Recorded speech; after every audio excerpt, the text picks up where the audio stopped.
Hello again. Welcome inside the Tier 4 studio here in Morgantown, West Virginia. For 24/7 Sports, I am Mike Casazza. This is the 4-Minute Offensive. I've got a couple of minutes for a couple of topics to get you ready for tomorrow's game. Noon at Mountaineer Field, unranked West Virginia against East Carolina. The Pirates stumble into town, lost at home by a lot last week to James Madison. That is James Madison of the FCS. I know, very good FCS team, defending national champ. Ranked number one, could beat a lot of teams at the FBS level. That is applicable only in messages for Dana Holgorsen, and that is where I will begin today. West Virginia had 20 players make their Mountaineers debut last week. By and large, all the reviews were favorable and even optimistic for players that the team did and did not know about.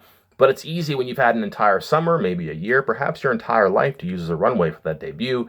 The adrenaline is easy to find. The focus is easy to attain when you've had so long to get ready. Now you got a shorter time and a lesser opponent in that second week. How does West Virginia find that efficiency, that excitement, that energy that it had in abundance last week? Moving along, number two, what happens in the backfield? 35 carries last week, 11 by the quarterback. Do the math. That's not a lot for what we think are four pretty good running backs. Justin Crawford cramped up a little bit. Kennedy McCoy played receiver and running back. Tevin Bush has on each package as a slot receiver and a gadget-ish running back. Can they hand him the ball to prove he's not just a tricky kind of player, not a gadget performer? And what do you do with Martell Pettaway, who only averaged 9.5 carries the two times he ran the ball last week? I'd be surprised if we don't see more Pettaway. I'd be surprised if West Virginia doesn't end up above 50, maybe even pushing 60 in the carries, because as expected, this game could get a little one-sided. West Virginia just might want to ride the running game out of town. Third thing to look for, turnovers. West Virginia, one of 19 FBS teams that did not have one last week, really wasn't even close for much of the game. I can't remember a 50-50 ball that either bounced out of someone's hands or a ball that was on the ground. The only thing that really comes close was an initial play early in the game where Xavier Preston got his hands on a ball, and nothing against him. It was a hard ball to find, but didn't create a lot of opportunities. This is important because, one, field position could be a bugaboo for West Virginia this year if special teams don't improve.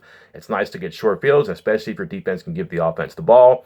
And also because possessions matter, and West Virginia might have an offense that can put up a lot of points. If you give them more chances to score, they're probably going to score more points. Finally, for me, what's going to happen with Marcus Sims?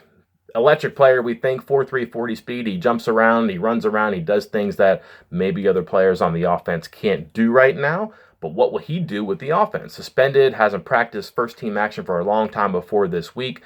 But did you notice that West Virginia's receivers were pretty good last week? Now, granted, they played way too much. Karan White, I think, played every snap. David Sills, Gary Jennings played just about everyone. On a 14-play drive at the end of the game, those three played all 14 snaps. Freshman Reggie Roberson played 12 of them. That is a lot of football. What does Sims do? Well, I'm not sure he starts, and I don't know why he would want him unseating Sills or Jennings after that first game, but he can play. He can make a splash. You got to give him chances. I think you're going to see a lot of four receiver formations. If you've been following along before, I think the Mountaineers slipped and tipped their hand a little bit in the summer, and we saw a lot of four wide receiver personnel last week.